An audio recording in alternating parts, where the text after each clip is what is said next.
Hey, how's it going and welcome to another episode of NieR Replicant Rupee. In the last episode, we had that conversation with Popola, and she told us that we had to go to the area again, so we're gonna go revisit the area, see if we get any new information or what's gonna happen.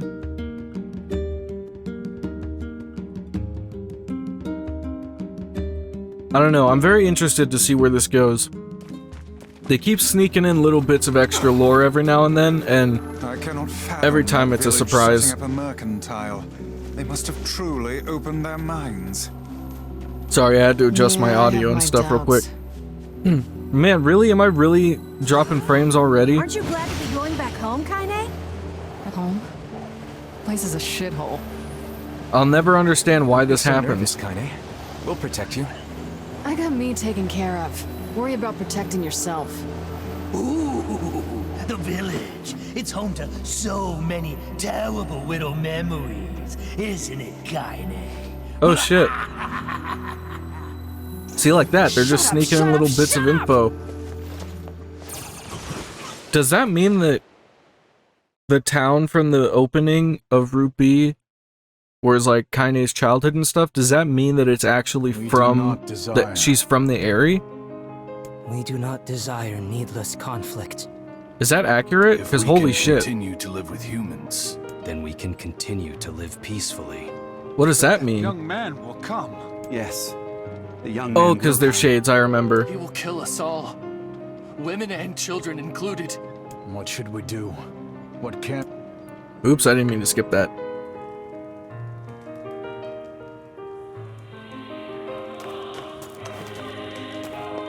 This is very interesting.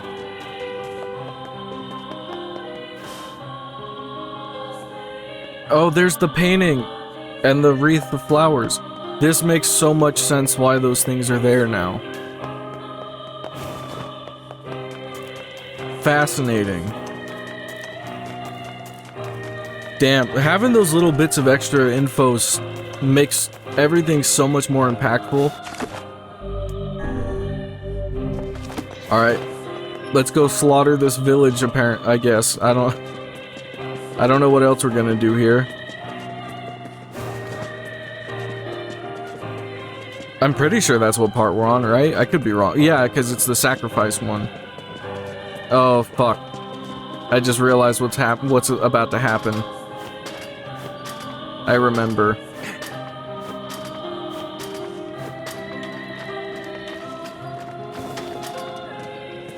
Alright, let's get this over with. This is about to be very sad. I am meant to go up here first, right? To the Elder? Yes, okay. I have a vague idea of what I'm doing.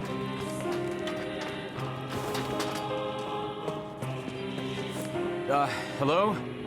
We're here from Popola's village. It's all over. We came to ask about the letter you sent. Our days are numbered. Our village is doomed. As cheerful as ever, it seems. You're the one who wrote the letter, right? I don't know about any letter. So the Shades actually wrote the letter and brought me here? For what purpose? For us to take our inquiries elsewhere. Let us ask around. That's so interesting. So what could the purpose have possibly been? Was this meant to be like a trap to kill me? I don't get it.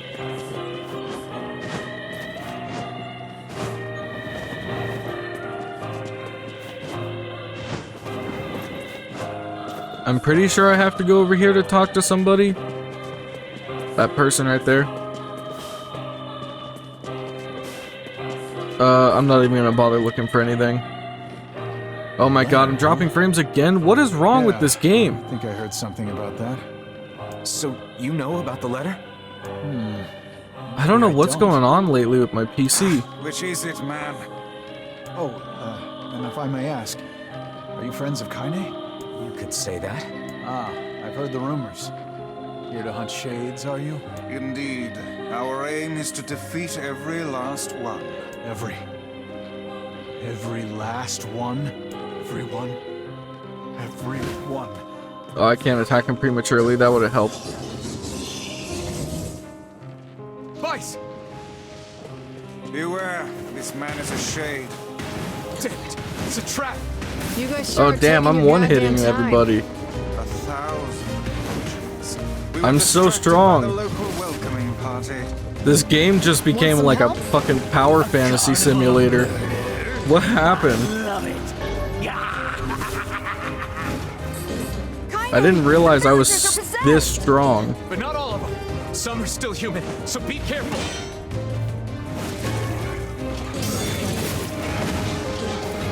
God damn. Running through all of them. This is insanity. They literally stand no chance. I will slaughter them all. Not even on purpose. It's just gonna go down that way. Get out of here! No way! I'm not gonna abandon my own sister! Kaine, what's going on? Don't be fooled by this lady. She's a shade.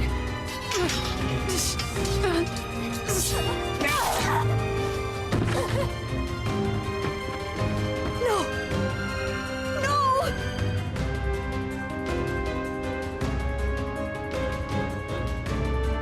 No wonder why she was so quick to kill her. Stay back, kid. Your sister is one of them now. I don't care what she is! She's my sister, and I love her.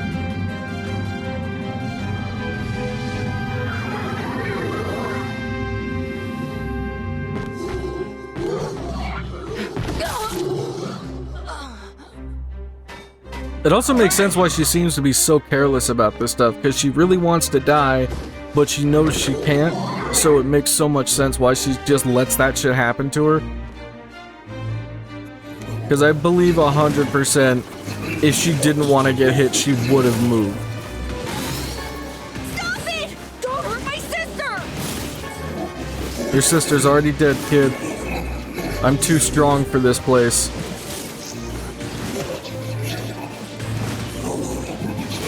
Is the rest of the game gonna be like this? Because if so, I might run through the routes much faster than I was anticipating. We are the villains. I'm Villagers are under- unbelievably strong.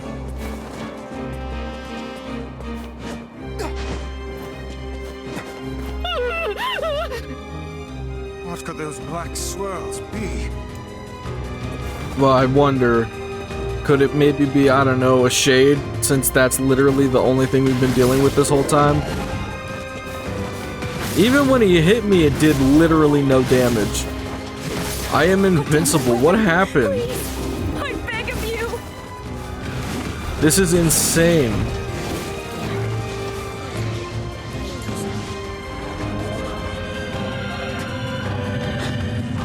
What's happening? This is just a power fantasy now.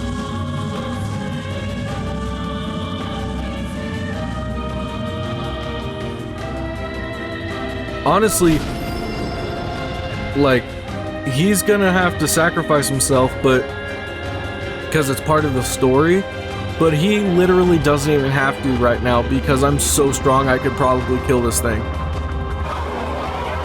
Unfortunately, we're just replaying history, so it's never it's not gonna change anything, but This still. beast a shade as well. That thing sucked up the villagers. No! If we keep this up, we're gonna kill them all! We can't let that happen! Come on, Emil. Time to fight.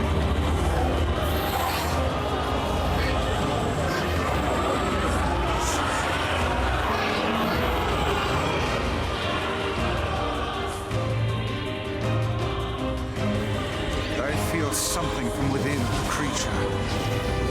Bro, I do so much damage even to this thing.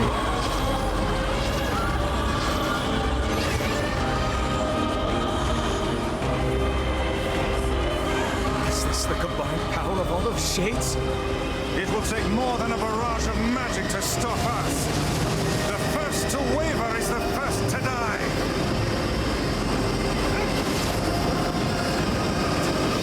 I sense magic coming from the center of that eye.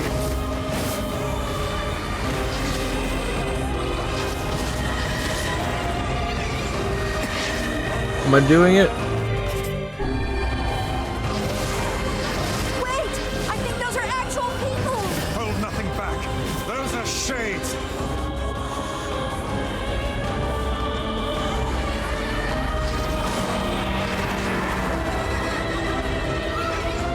The surrounding tentacles appear to deflect magic. Such speed!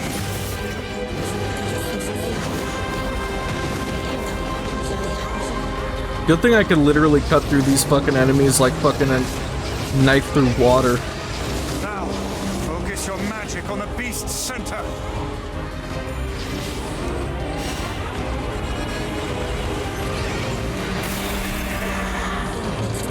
Fuck them up.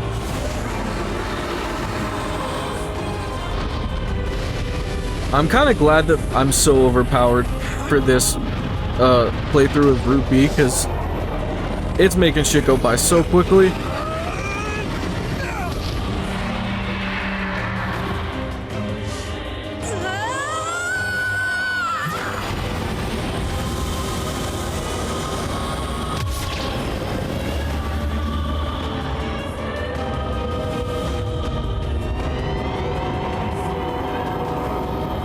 There's so many awesome moments from just this one section of the game. Something's coming!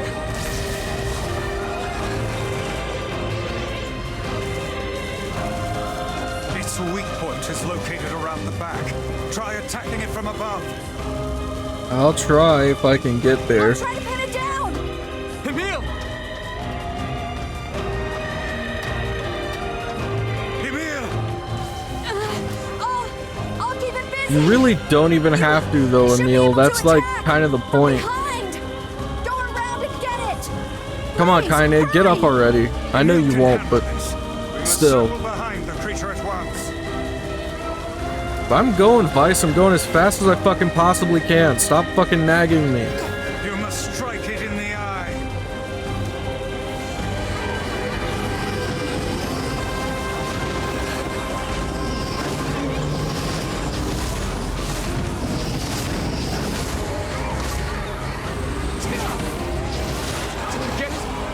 It is escaping to the inner level. I'm coming! Gotta catch my breath! Careful, Emil. Ooh. Won't help anyone if we lose you here. Oh, that jump. The fucking, I hate that jump. Damn it! Makes my fucking heart Beat the hell race. out of that thing. How can it still move? Its combined It won't be moving powers for are much beyond longer. even my greatest suspicion. It's already practically dead.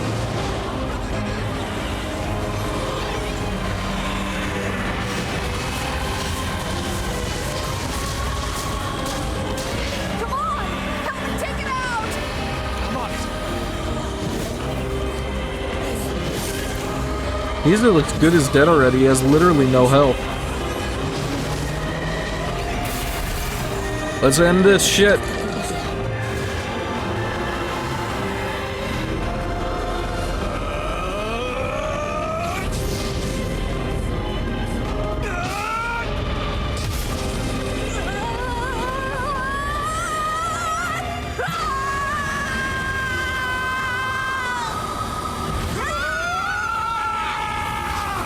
Yes! Let's go! Obliterated. And solar beam him.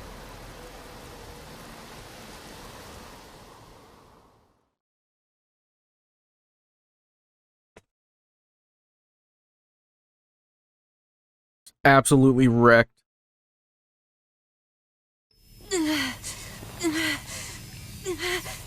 But sadly, we know how this ends. Wait! Goodbye yet again, Emil. Emil! He's gone. His instincts have taken hold. The ultimate weapon is being deployed. It really sucks that this is the end of his story. This ain't good, sunshine. Oh shit.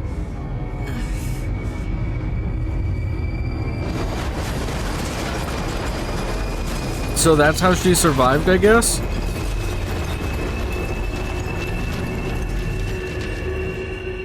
Interesting.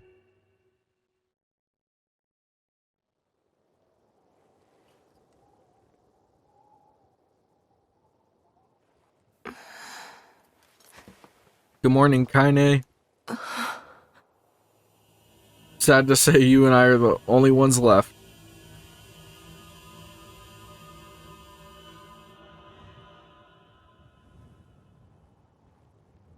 Or at least that's how it's gonna be soon.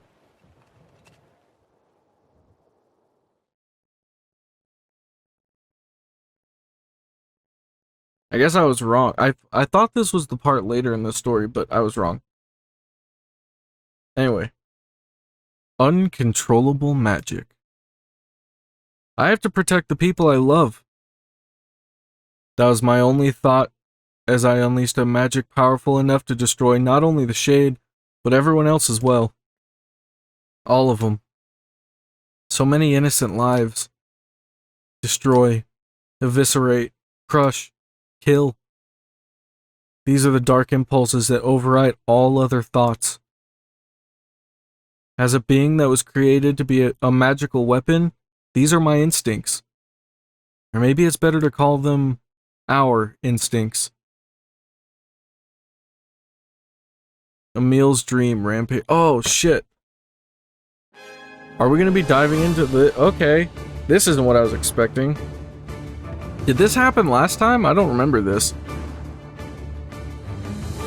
A klaxon sounds from deep within the bowels of the laboratory. Thick metal shutters drop down, sealing off the room with a series of dull metal thuds. Abort the experiment! Number 6 is out of control! Everyone get out of here now! Get out of here! The researcher's words are abruptly cut off as a massive hand materializes out of the gloom and lifts him high into the air. The researcher begins to scream. He screams and screams, the sound echoing off the walls of the laboratory, until the hand squeezes down, coating the room in a deep crimson hue. The rest of his colleagues stand in silence, mouths open, unable to process what they have just seen. Then a female scientist takes a step back and lets fly with a heartbreaking wail. But this is a terrible mistake, for the sound of her cry suddenly brings forth a monster in all its terrible glory. Its body is a bloated corpse, its head a grinning skull, and it is massive, many times the size of a human. The head lolls from side to side as it tromps about the room on all fours, bringing to mind the wild maneuverings of some wretched starving beast. This creature, this thing, is experimental weapon number 6, also known as Halua. No! Oh no, please! Stop! Oh God! Save me! Save me! I don't want to die! One by one, the maddened cries of the researchers are silenced. If number 6 understands their petitions, it pays them no heed, instead continuing its rampage of destruction and slaughter with a force that borders on obsession. After an eternity, the screaming stops. The alarms fall silent, and only then does the creature make a sound, howling out with an unfathomable roar that echoes up and down the empty halls of the blood-soaked laboratory. It's a sound that curses those who had dared bring such evil into the world, and yet one that also seems to be pleading for help.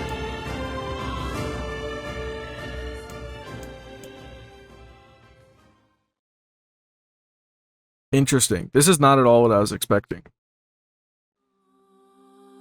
2 sets of footsteps echo in an otherwise silent corridor in the first level of the laboratory.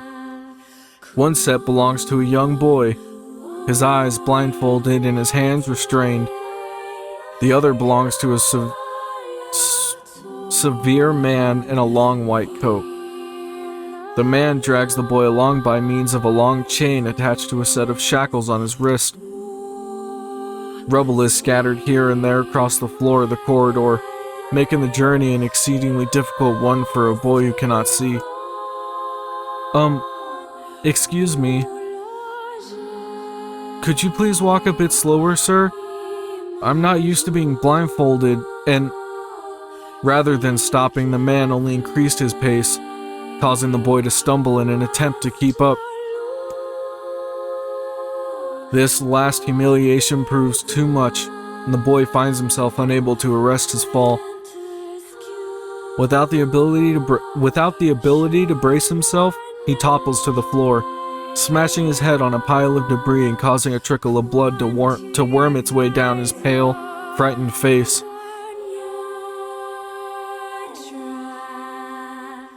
Agonized by the pain, the boy inadvertently opened his eyes, causing the falling drops of blood to emit a strange, crackling sound before transforming into tiny white rocks. "Close your damn eyes!" roars the man. "Yes, sir," stammers the boy as he slams his lid shut. He hadn't realized the blindfold had slipped off during the fall, but now he keeps his eyes squeezed shut so tightly that sparkles appear against the black of his vision. The boy's Emil, also known as Number 7. He is a magical weapon whose eyes are capable of turning to stone anything that falls under their gaze. "Don't look at me," barks the man. "Never look at me." I'm sorry, sir. I'm looking at the ground now, so if you just hand me the blind..." Instead of waiting for him to finish, the man extends one foot and presses Emil's face to the floor with a heavy black boot. "Sir, stop! You're hurting me." I told you to keep your eyes and your mouth shut, so do it! The man knows this boy.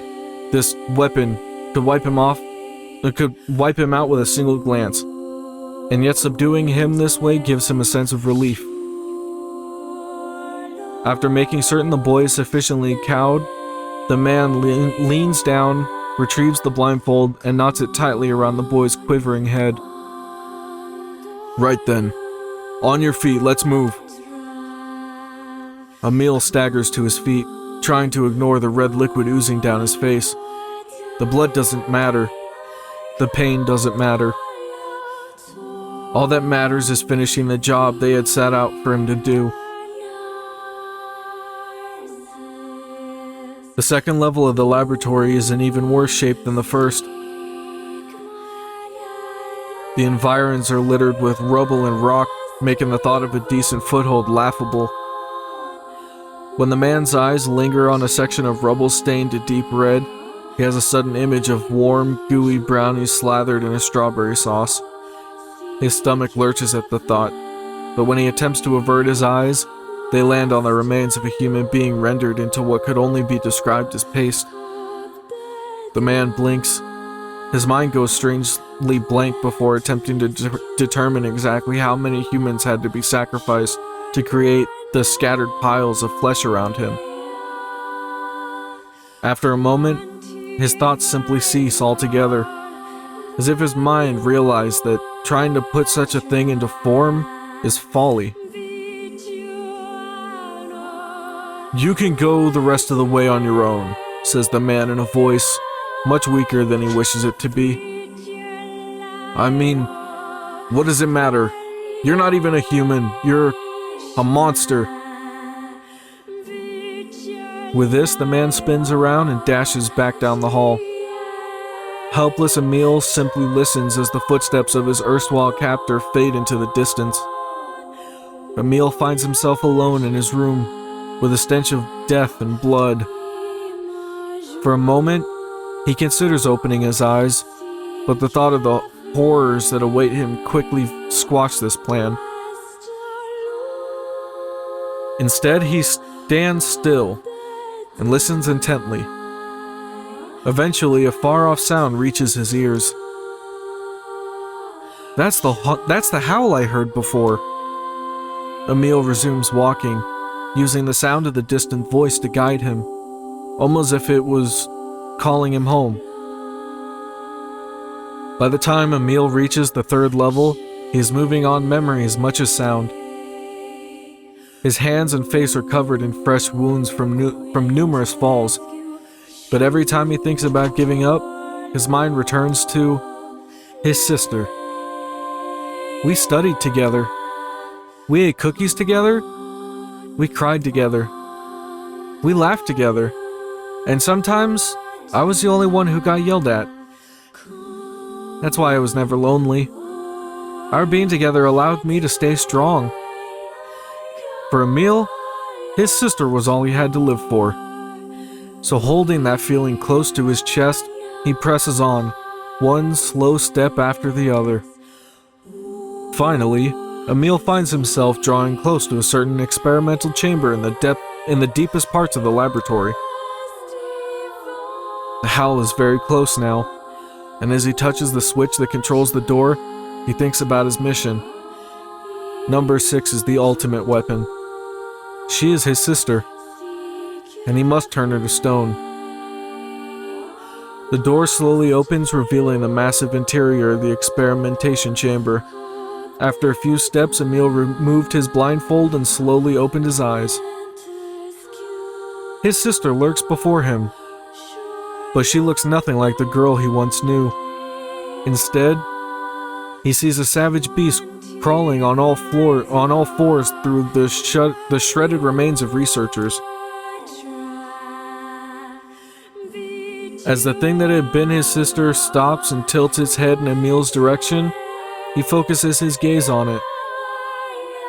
A series of soft crunching sounds emerge from the creature as his magic does its terrible work. First the fingers, then the hands. Arms, legs, head. What little color the beast once possessed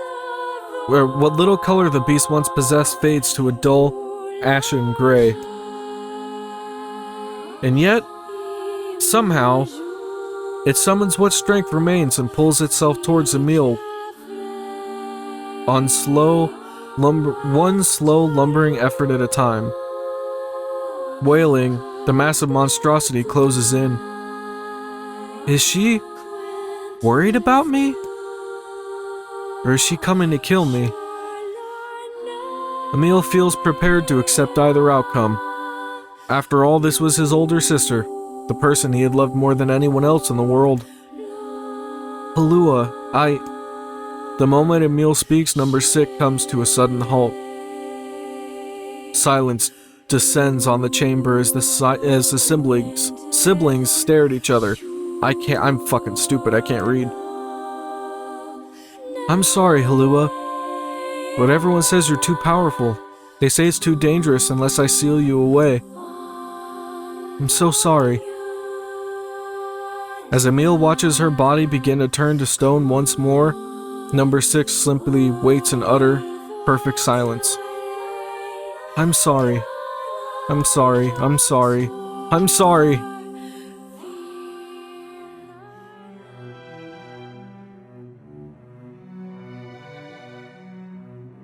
Alright. Okay. More reading. Alright.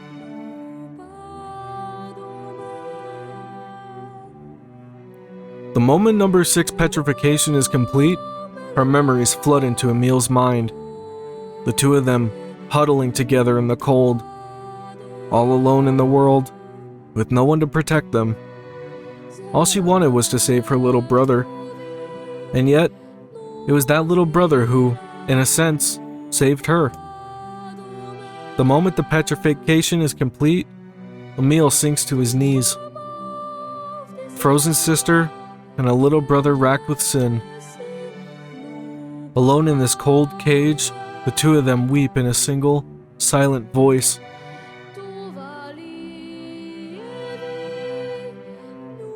Fascinating. So does that mean that Emil and his sister are like in the same mind or something?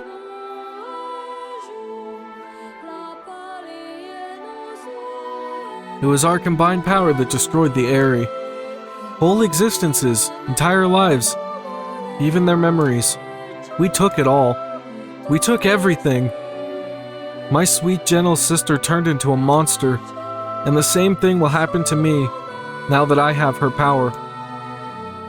My instincts, as a weapon, win out and destroy me in the process? If that power ends up hurting someone I love,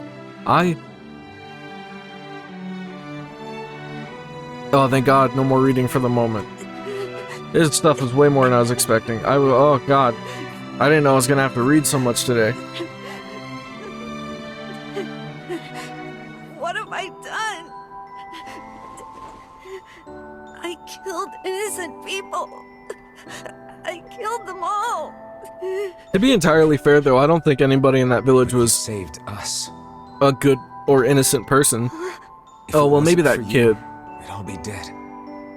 Never mind, I take that back. Also, I guess I was kind of right when I said say goodbye to Emil. This is kind of the moment where he stops being the Emil you know, and he becomes new Emil, having to deal with the fact that he's done all this stuff.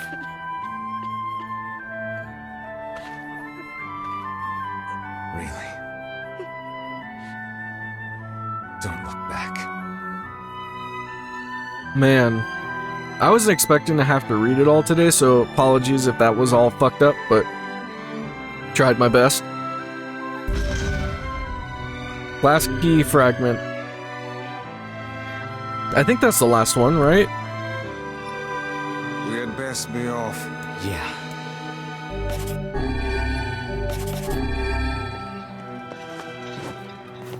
Alright, well then we're gonna save it here. And I'm gonna leave this video off here. And in the next one, what are we doing? Whatever, I don't know what's next. I don't know what we're doing. But yeah, I hope you liked the video. Thanks for stopping by, I really appreciate it. And I hope I see you in the next one. Later.